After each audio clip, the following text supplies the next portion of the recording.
बोलायला कशाला होता मग आम्ही काय राहू दे, काही झालं मला नाही भेटत. मनसे अध्यक्ष राज ठाकरे हे आज नाशिक दौऱ्यावर आले. दुपारी 2 वाजता त्यांचं नाशिकमध्ये आगमन झालंय. यावेळी त्यांच्या भेटीगाठी आलेले कॉमनवेल्थ गेममधील गोल्ड मेडलिस्ट दिलीप गावित आणि त्यांचे कोच वैजनाथ काळे हे चांगलेच संतापल्याचं पाहायला मिळालं. याचं कारणही असंच आहे.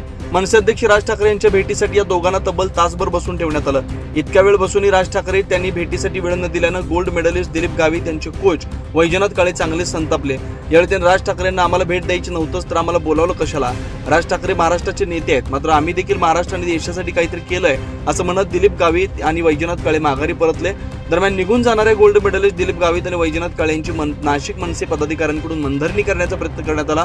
मात्र गोल्ड मेडलिस्ट दिलीप गावित आणि त्यांचे कोच वैजनाथ काळे यांच्या सरावाची वेळ झाल्यानंतर ते तिथून निघून गेले.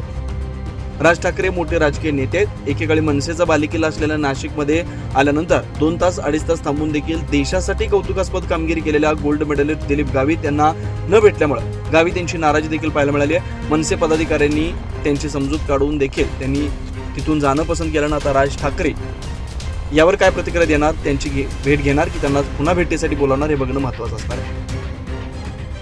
9 न्यूज महाराष्ट्रासाठी प्रतिनिधी साहिल बेलसरे, नाशिक.